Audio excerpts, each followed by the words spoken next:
당신은 참으로 소중한 분이세요.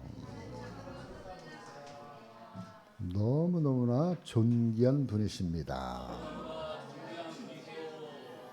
당신은 축복의 근원입니다. 축복의 통로예요. 당신의 삶에 만남의 복이 차고 넘칩니다. 형통의 복도 넘칩니다. 오늘도 우리 하나님 함께 하십니다. 역사하십니다. 치료하십니다. 아멘.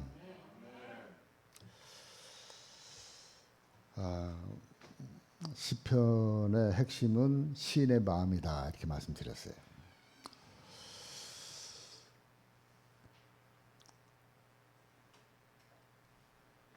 우리가 잘 아는 영국의 천재 물리학자 뉴턴이라는 사람이 있었죠. 존 뉴턴. 그 사람이 만유 인력을 발견한 사람인데 그 뉴턴의 재미있는 일화가 있어요.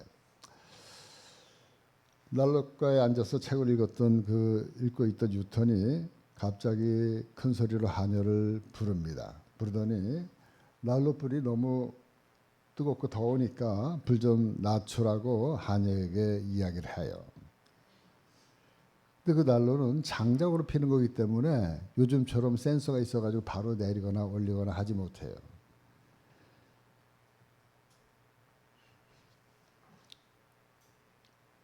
그런 그 하녀가 그 뉴턴을 잠깐 바라보면서 이렇게 웃으면서 말합니다. 선생님께서 의자를 조금 뒤로 가서 앉으시면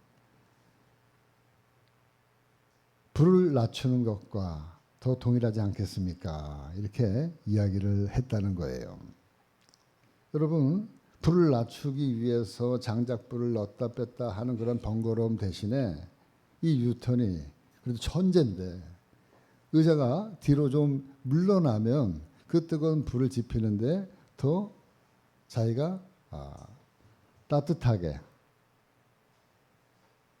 책을 읽을 수 있는데 뉴턴이 까먹은 거예요. 뭘 까먹은 거냐?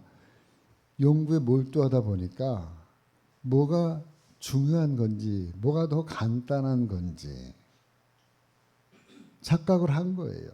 자기가 의자를 조금만 물리면 되는 이 사소한 사실을 깨닫지 못했던 거예요. 그러니까 여러분, 우리가 어느 쪽을 먼저 생각해야 되느냐, 무엇을 집중적으로 생각해야 되느냐. 되게 보면요, 근심 걱정 많은 사람들은 시시껄렁한 것, 시시한 것부터 생각하는 그러한 그 경향이 많아요. 진짜 중요한 것을 놓치고요, 주변에 있는 것들, 이거 뭐 이러면 어떡하지? 저러면 어떡하지? 주변에 별로 대수롭지 않은 그러한 그 사소한 일, 시시껄렁한 그러한 그 일을 가지고 고민하다 보니까 염려, 근심, 걱정이 떠나질 않는 거예요. 그 정말 중요한 것을 생각하는 사람들은 긍정적으로 생각하는 사람들이에요.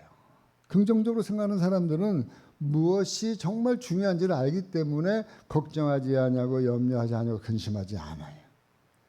그러니까 모든 사람들의 염려의 90%는 안 해도 될 걸 갖다가 염려하고 걱정한다는 거예요.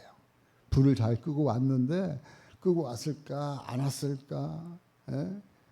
저도요, 여기 집에 이제 교회에 있다가 다 마치고 집에 가면 혹시 내가 싱크대 불을 껐나 안 껐나 막 그 염려가 시작되어지면요, 한번 와보지 않고는 못 견딜 것 같은 마음이 막 들어요. 그래가지고 그럴 때 가끔 한 번씩 와보면 웬걸 저는 습관이 있어요. 어떤 습관이냐, 무조건 중간 밸브를 끄는 습관이 있어요. 예,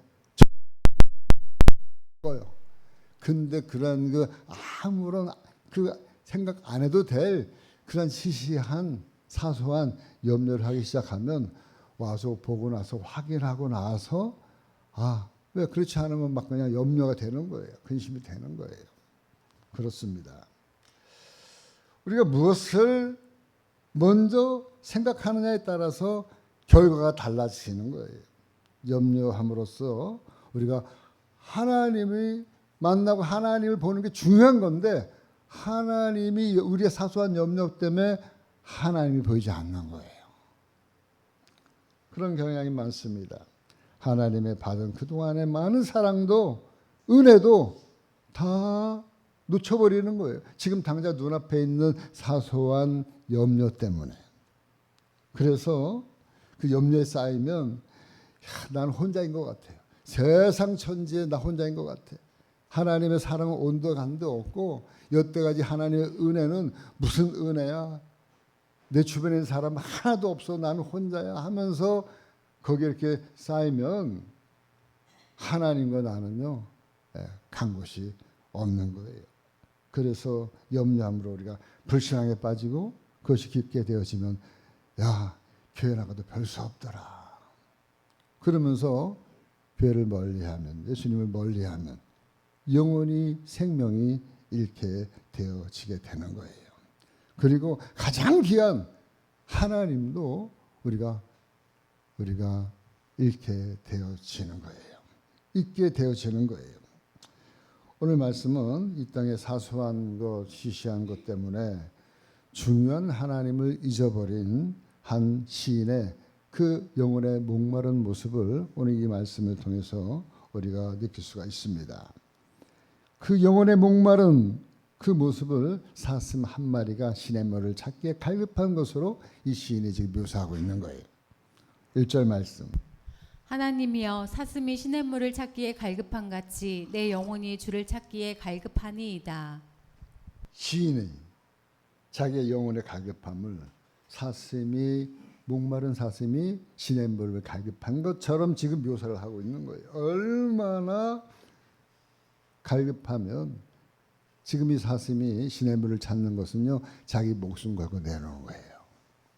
자기 목숨 걸고 어차피 목말라서 목말라 죽으나 짐승들 앞에 사나운 짐승들 앞에 힘센 짐승들 앞에 잡혀 먹혀 죽으나 마찬가지니까 내가 물을 찾아 나서야 되겠다. 목숨을 건 사투예요. 목숨을 건 사투. 바로 지금 지인의 영혼의 상태가 이렇게 갈급한 아주 심각한 영혼의 상태임을 우리가 알 수가 있는 거예요. 그 영혼의 상태를 한마디로 뭐라고 얘기할 수 있느냐? 하나님의 부재 상태다. 하나님이 안 계신 상태다 이거예요. 그 영혼 안에 하나님이 들어갈 공간이 없는 거예요. 왜요? 메말라 있으니까. 너무 척박해 있으니까. 말라 비틀어져 있는 그런 영혼의 상태에 하나님이 거할 공간조차 없는 그런 상태. 우리 성도들도 때로는 그런 상태에 있을 때가 있어요. 성도들이 가장 비참한 상태는 언제냐? 가장 가난한 상태는 언제냐? 바로 이렇게 하나님이 부재인 상태. 하나님이 들어와 있을 공간이 없는 그러한 영혼의 메마른 상태가 우리 성도들이 가장 가난한 때가 그때이다.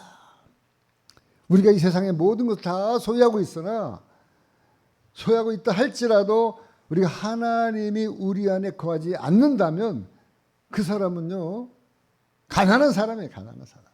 헐벗은 사람이에요. 성경은 그렇게 얘기하고 있어요.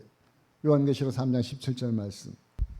내가 말하기를 나는 부자라 부요하여 부족한 것이 없다 하나 내 공고한 것과 가련한 것과 가난한 것과 눈먼 것과 벌거벗은 것을 알지 못하는도다. 네, 바로 이 상태.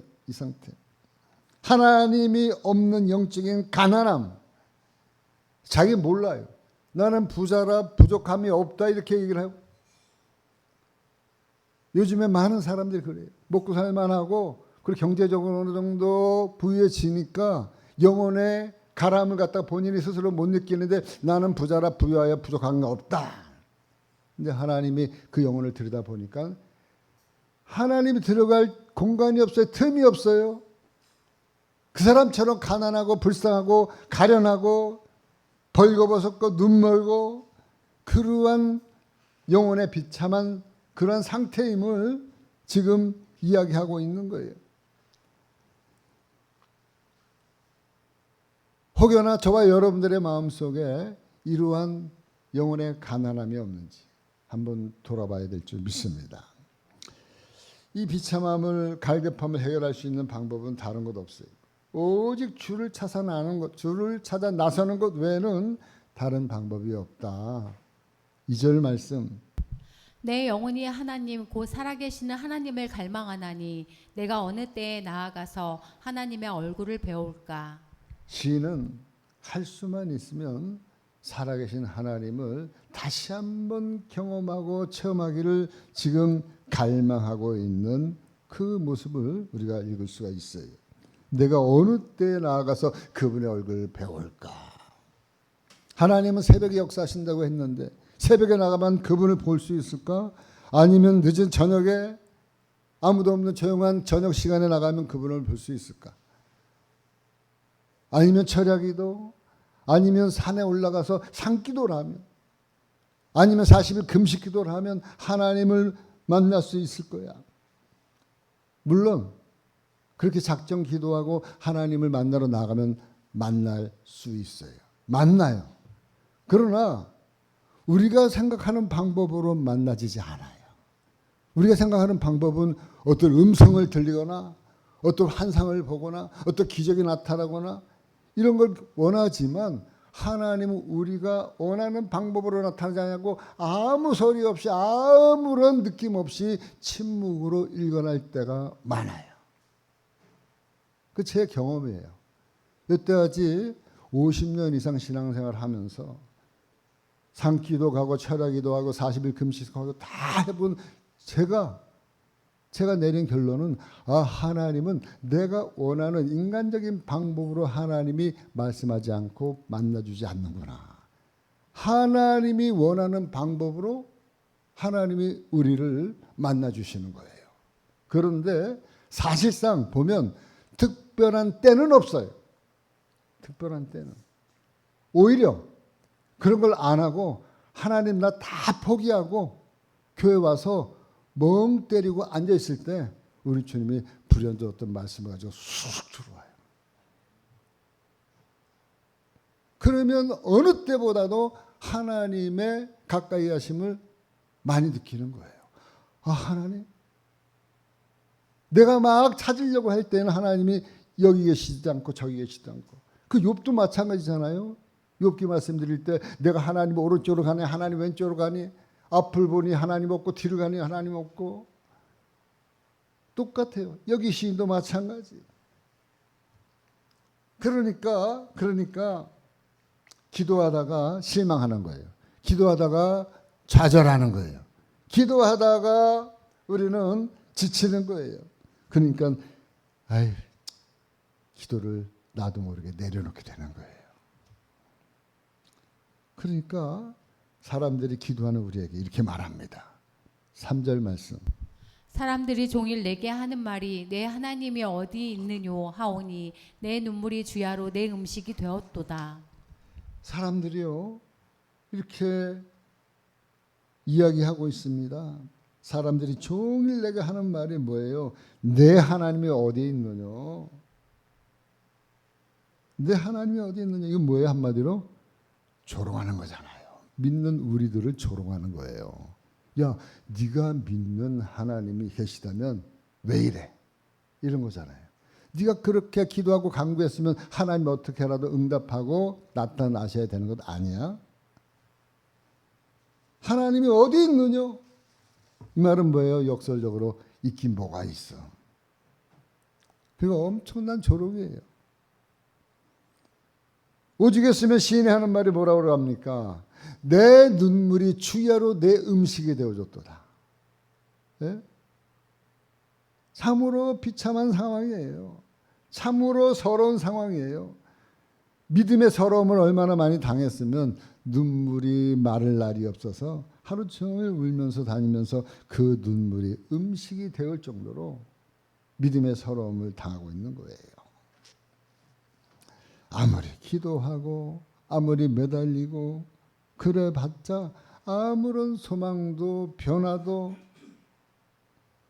어떤 희망의 끈도 보이지 않을 때 이럴 때 있어요. 정말 죽고 싶을 때 죽고 싶을 정도로 앞뒤 사방이 콱콱 막혀 있을 때, 그래서 정말 죽은 것처럼 아무런 기대도 소망도 할 수 없는 그러한 그 상황, 그럴 때가 우리 신앙생활 할 때 가장 힘들어요. 가장 괴로워요. 기도하고 부르짖어도 가도 끝이 안 보일 때, 그런 상태가 지금 이 시인의 상태예요. 시인의 상태가 지금 그런 상태예요. 그런 상태에 있는 이 시인이 그럼에도 불구하고 일말의 희망을 가지려고 예전에 잘 나갔던 그 시절, 예전에 믿음 생활 잘했던 그 시절, 하나님이 역사하셨던 그 시절을 회상하는 거예요. 그리고 그 회상을 하면서 그때 하나님을 한번 바라봐요. 4절 말씀. 내가 전에 성의를 지키는 무리와 동행하여 기쁨과 감사의 소리를 내며 그들을 하나님의 집으로 인도하였더니 이제 이 일을 기억하고 내 마음이 상하는도다.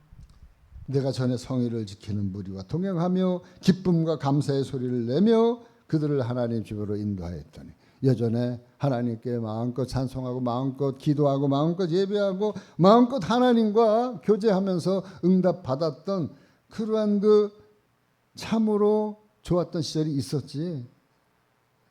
그걸 회상하는 거예요. 그러면서도 그것을 기억하면서 내 마음이 상해요. 지금과 비교되어지는 거예요. 그때는 좋았는데. 우리가 믿음 생활 잘 할 때 지금이 좋은 시절인 줄 믿습니다. 좀만 돌이켜 보세요. 우리가 코로나 때 예배 드렸어요, 못 드렸어요? 못 드렸잖아요. 드리고 싶어도 못 드렸어요. 근데 지금은 얼마나 또 자유롭게 예배를 드릴 수가 있어요. 그런데도 우리가 그 예배를 아직까지도 회복하지 못한 그러한 부분들이 있습니다. 그렇기 때문에 우리는 다시 한번 생각할 것은, 우리의 신앙은요, 진행형이라는 거예요. 오늘 이 시간 내 믿음, 내 신앙을 하나님과 회복하시기를 주님의 이름으로 간절히 축원합니다. 그러한 절망 가운데서 다시 한번 소망의 메시지를 붙잡고 이 시인은 노래하고 있어요. 5절 말씀. 내 영혼아, 내가 어찌하여 낙심하며 어찌하여 내 속에서 불안해하는가? 너는 하나님께 소망을 두라. 그가 나타나 도우심으로 말미암아 내가 여전히 찬송하리로다. 이 시인은 자기한테 지금 타이릅니다. 자기한테 스스로 얘기하는 거예요. 야, 네가 어찌하여 낙심하고 어찌하여 낭망하며 내 속에서 불안해하는 거. 그 낭망하고 불안해 그 요인이 뭐예요? 하나님의 없음. 그걸 지금 네가 잘 알고 있잖니.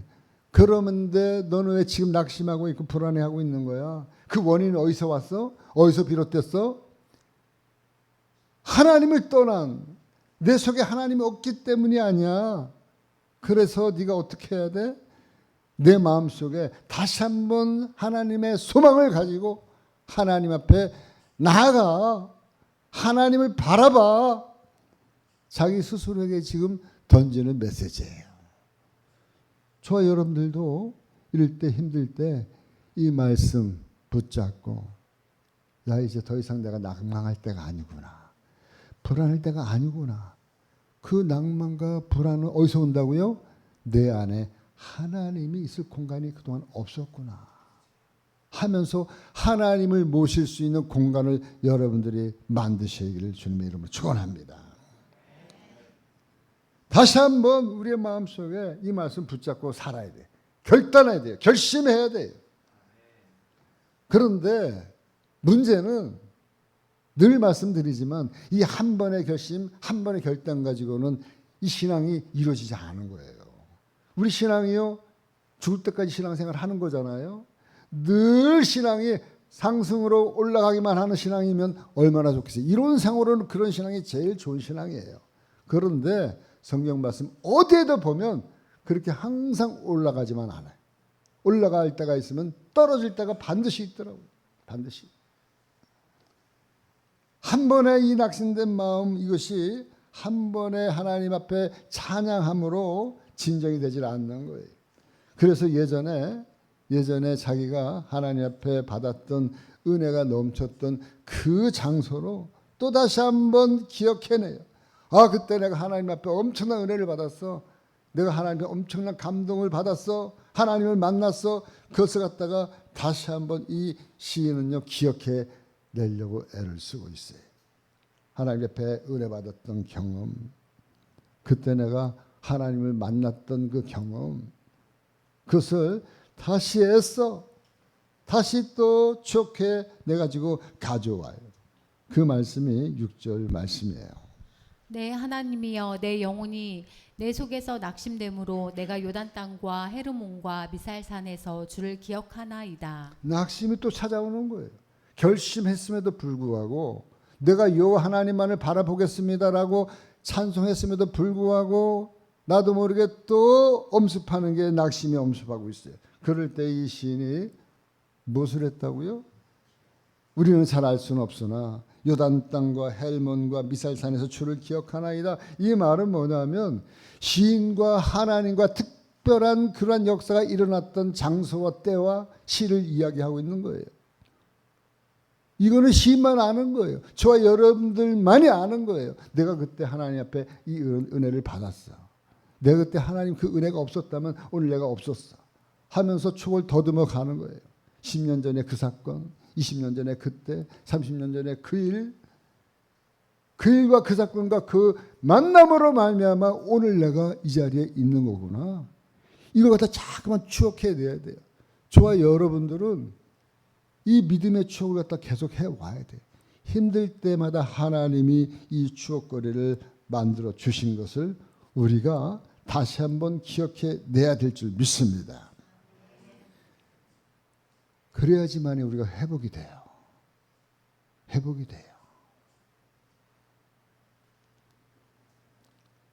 하나님, 나도 모르는 하나님의 역사하심과 은혜가 있었기 때문에 저와 여러분들이 오늘 이 시간에 살아 숨쉬고 있는 줄 믿습니다. 그렇지 않았던들 제가 늘 말씀드리잖아요. 저는요 이 자리에 없다고 해요. 그때 하나님이 나를 붙들어주지 않았다면, 인도하지 않았다면 저는 이 시간에 이 자리에 없어요. 저는 개인적으로 그래요. 어떤 하나님이 그때 그 시간에 저를 붙들어 주시고 이끌어 주셨기 때문에 오늘날까지 저는 하나님의 일을 할 수 있는 목자가 되어졌습니다. 지난날의 삶을 돌아보면 적재적소에 하나님의 도우심과 하나님의 인도하심과 지도하심과 역사하심을 통해서 고비 때마다 사건마다 일마다 때마다 얼마나 하나님의 도움의 손길이 지대해 왔는지 헤아려 볼 수가 없을 정도로 많아요. 헤아려 볼 수가 없을 정도로. 정말로 그래요. 정말로. 목회를 적어도 한 35년 정도 해오면서 또 목회 이전에 어떠한 그 과정 속에서 보면 하나님이 손길이 없었다면 이 목양이 안 되는 거예요. 목양이 안 되는 거예요. 목회 자체가 안 되는 거예요. 그럼에도 불구하고 시인이 또 뭐라고 이야기를 하고 있냐면 7절 8절에 자기의 또 내면의 갈등으로 괴로워하고 있는 심령을 지금 이야기하고 있는 게 7절 8절 말씀이에요. 주의 폭포 소리에 깊은 바다가 서로 부르며 주의 모든 파도와 물결이 나를 휩쓸었나이다.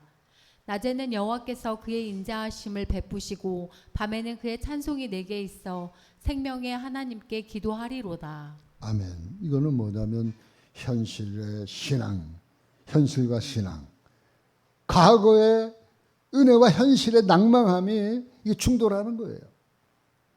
과거에 은혜 받은 그것을 생각하면서 자꾸만 기억하면서 은혜가 올라오는데 현실을 바라보는 내 삶의 현주소는 아직까지 묘한 거예요. 하나님이 멀리 있는 것처럼 느껴지는 거예요.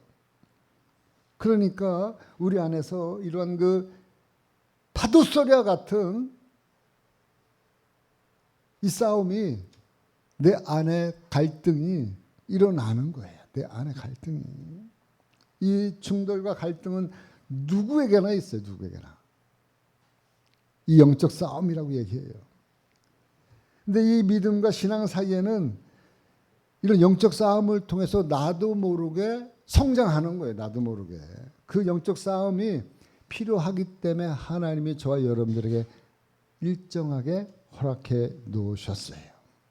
이 영적 전투를 통해서 우리의 삶 속에서 지극히 당연한 이 영적 전투가 반복적으로 일어나고 있어요. 올라갔다가 내려오고 내려갔다가 올라가고 이런 그 내적 갈등과 내적 싸움이 끊임없이 일어나는 가운데에 나도 모르게 그 간격과 등락의 폭이요 조금씩 줄어든다는 거예요. 옛날에는 올라갔다가 내려갔다가 이것이 예전에는 반복적으로 자주 했다가 조금 올라갔다 내려갔다 하는 폭이 좀 줄어들고 반복해서 자주 했던 그런 간격이 줄어들면서 지금은 보니까 완만해진 거예요. 완만하게. 그러면서 아하, 내가 조금 성숙해졌네. 내가 이렇게 잘하는 거 잘 몰라요. 우리 최경희 자매님 매주마다 이렇게 와가지고 목사님 안녕하세요 하고 돌아와요. 제가 매주 최경희를 보잖아요. 매 주에 한 번 딱 봐. 거방. 그러면 본인은요 얼마나 성장했는지 이뻐졌는지 우리 최경희 자매님의 말로 이제는 요조 숙녀가 돼가는 그 과정을요 본인은 잘 몰라.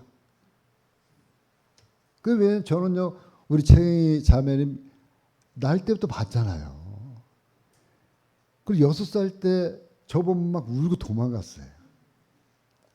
근데 지금은요 찾아와서 인사하잖아요. 그리고 매주 볼 때마다 최고의 아름다움, 최고의 이 예쁨이요 매주마다 제가 볼 땐 제 눈에 그래요. 제 눈에 성장해 있는 거예요. 내가 이렇게 자라 있는 거예요. 우리 신앙도 마찬가지예요. 신앙이 자라는 게 눈에 보이지 않아요. 그런데 제가 여러분들 보면 예전에 신앙과 지금의 신앙은요 차원이 틀려요. 푹 자라있는 여러분들 대부분이 그렇게 신앙이 자라져 있어요. 자라왔어요. 그건 하나님의 역사하심이에요. 하나님의 인도하심인 줄 믿습니다. 뭐로? 신앙의 갈등으로. 신앙의 내적인 그러한 그 충돌로 인해서 올라갔다 내려갔다 하면서 나도 모르게 신앙이 어느 정도 성숙되어져 있는 거예요. 그렇습니다. 그런데 또 이 시편을 보면 시인이 뭐라고 얘기하냐면 또 하나님 앞에 다시 한번 또 하소연을 하고 탄식을 해요. 9절 10절. 내 반석이신 하나님께 말하기를 어찌하여 나를 잊으셨나이까. 내가 어찌하여 원수의 압제로 말미암아 슬프게 다니나이까 하리로다. 내 뼈를 찌르는 칼같이 내 대적이 나를 비방하여 늘 내게 말하기를 내 하나님이 어디 있느냐 하도다. 아멘. 계속 반복되어지는 부분이지만 은혜 받고 나면 반드시 공격이 있다는 거예요. 사탄의 공격이 들어온다는 거예요. 그래서 뭐라 그래요? 내 반석이신 하나님께 말하기를. 알아요. 하나님이 내 반석인 줄 알아요. 근데 뭐라고 얘기합니까? 어찌하여 나를 잊으셨나이까? 제가 이 말씀을 봐도 제가 이 설교 준비를 계속 하면서도 올라갔다 내려갔다 이제 그만을 끝내야 되는데 이 시인은요 또 내려가고 있음을 얘기하고 있어요. 또 요 짧은 요 11절 속에 내려가고 있음을 3번이나 얘기하고 있어요. 하나님을 모르지 않아요. 하나님이 자기 인생에 반석되어짐을 알아요. 그럼에도 불구하고 뭐라고 얘기하고 있어요? 어찌하여 나를 잊으셨나이까? 그러면서 뭐라고 그럽니까? 원수의 압제로 말미암아 슬프게 다니나이까? 자기가 그렇게 슬프게 다니고 있음을 얘기하고 있는 거예요. 10절 말씀에 또 뭐라 그래요? 내 뼈를 찌르는 칼같이 내 대적이 나를 비방하여 늘 내게 말하기를, 또 얘기해요. 뭐라고 얘기해요? 내 하나님이 어디 있느냐. 아우 지겨워 죽겠어. 근데 그게 삶의 현주소예요. 우리 믿음의 현주소라는 거예요. 믿음의 현주소.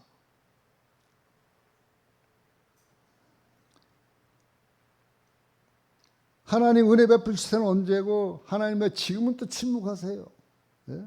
지금 왜 아무 소리 안 하세요? 왜 역사하지 않으세요? 하나님 정말 나를 잊으셨나이까, 이 말이에요. 나를 이렇게 어려운 공궁에 빠뜨려서 나를 슬프게 만드십니까? 이것이 우리의 신앙의 현주소입니다.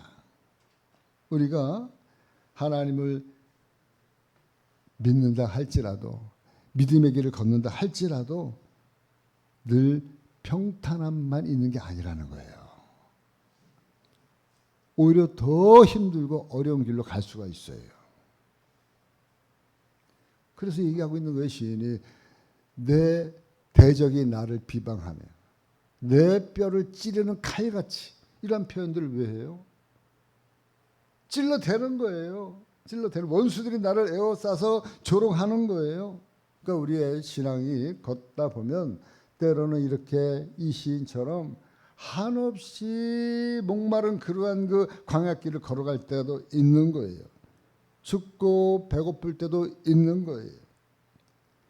그래서 사정없이 우리는 광야길로 메마른 광야길로 걸어갈 때도 있는 거예요. 그래서 사람들이 조롱합니다. 넌 도대체 예수를 믿는 거니? 다른 사람은 예수를 믿고도 복도 많이 받거든. 너는 예수 믿는데 그렇게 그런 식으로 예수를 믿니 하면서 비방할 수도 있어요. 사람들이 보는 눈에는 내가 믿는 하나님은 어디 계시뇨?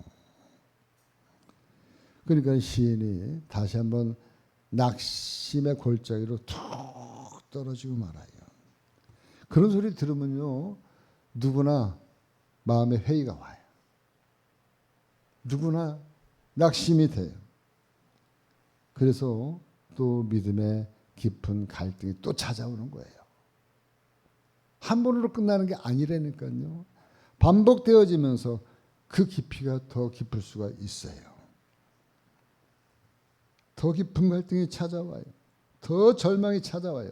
그런데 이 시인이 다시 한번 있는 힘을 다 끄집어내서 마지막에 11절 뭐라고 얘기합니까?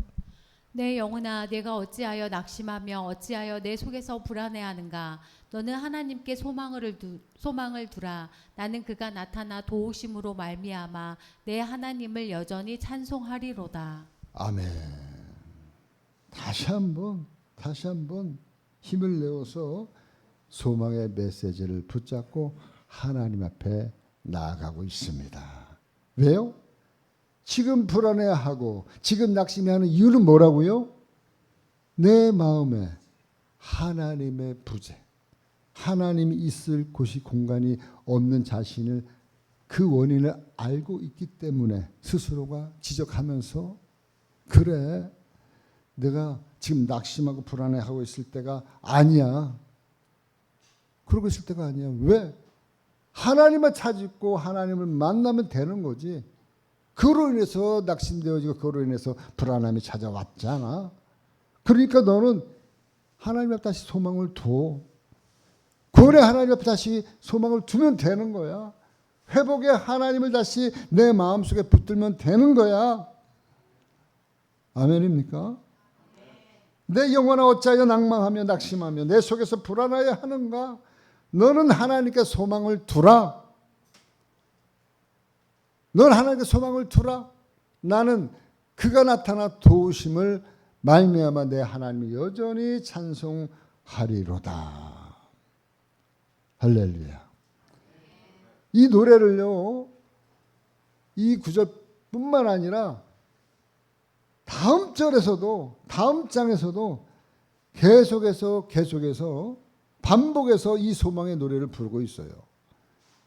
시편 43편 5절 말씀에도 이 같은 시예요. 같은 시. 42편과 43절은요 같은 시인데 이렇게 나눠 놓은 건데 43장 5편에도 이야기하고 있어요.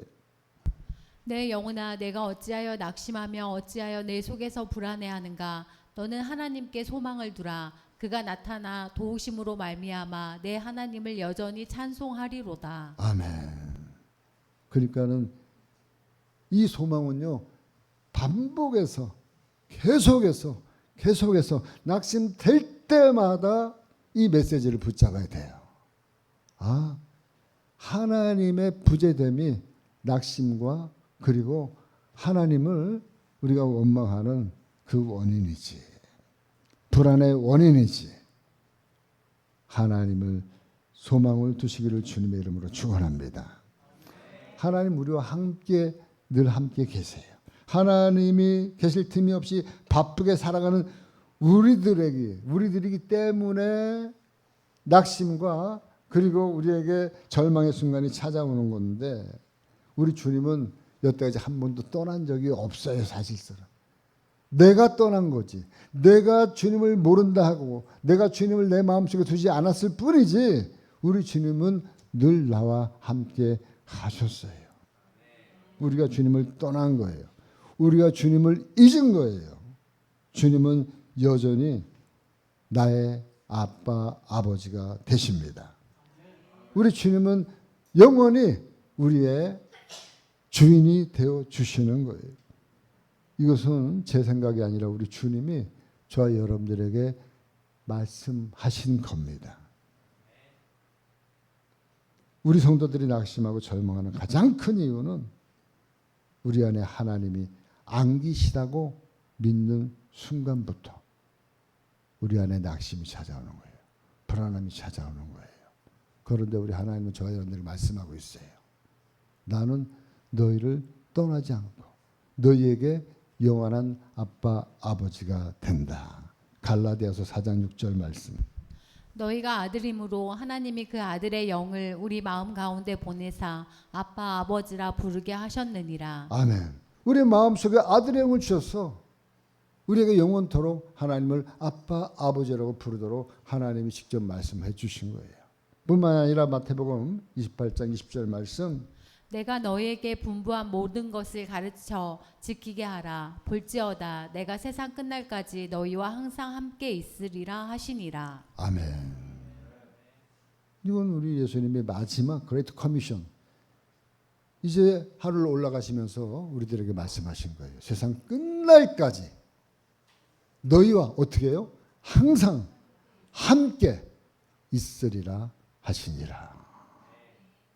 이 말씀 우리 가슴속에 꼭 새겨서 늘 주님만 소망하고 바라보고 살아가시는 우리 모든 성도들 되어지기를 주님의 이름으로 간절히 축원합니다. 기도하시겠습니다.